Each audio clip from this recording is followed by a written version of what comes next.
करी। जदि आपण मैंने आम चैनल को नुआ आसी आम चैनल को सब्सक्राइब करना तेज शीघ्र सब्सक्राइब करनी। चलतु स्टार्ट करवा आज रेसिपी स्वीट कॉर्न मसाला ग्रेवी। पैन गरम हो जाइए मु 2 टेबल स्पून तेल देवी आउ किछि बटर देवी। बटर देवा द्वारा आमर टेस्ट भल आसी थाए। आपण जदि चाहिए केवल तेल ही या को प्रिपेयर करें। एबे मु हाफ टेबल स्पून जीरा, गोटे तेजपत्र, 2टी इलायची, गोटे अनाज फूल, 3-4टी लवंग आउ 2 खंड दालचीनी पकईकी भल भाव भाजी नेबी। गोटा मसला गुड़िक भाजी होगला। एवं मु गोटे पियाजर कटा देवी, 4-5टी रसुण आउ खंडे अदार कटा देवी। पियाजर कलर चेंज हो गला। एवं मु 2टी टमाटो कटा देवी। हाफ टेबल स्पून लुण देवी जहाँफल कि टमाटो बहुत शीघ्र सीझीज। टमाटो एबे सीझी जाइए। एबे या को बाहर कर नेबी आउ ग्राइंडर रे यार गोटे स्मूथ पेस्ट बनै नेबी। सही पैन रे किछि बटर देबी आउ हाफ कप कैप्सिकम रा कटा देकी भल भाबे भाजी नेबी। कैप्सिकम भाजी हो गलानी। पूर्वरु आमे तैयार करथिबा पेस्ट को देबा।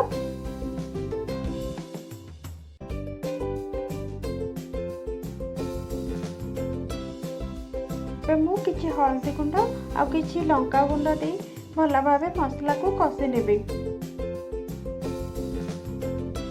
मसला कषि हो गलानी। एबे मु 7-8टी काजू को भल भावे पेस्ट बनै देछि। एबे या को देबा।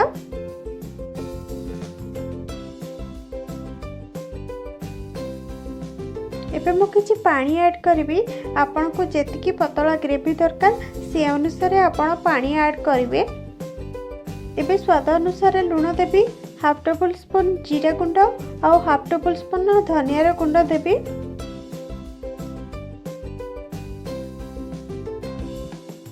एबे मु हाफ कप स्वीट कॉर्न देवी।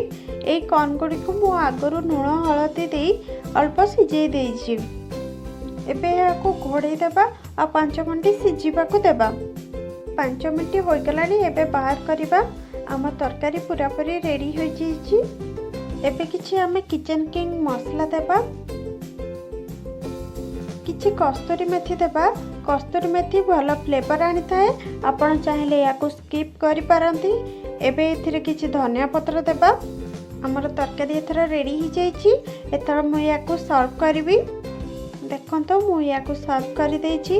या रोटी नान सहित खाइबा को बहुत ही भल लागे।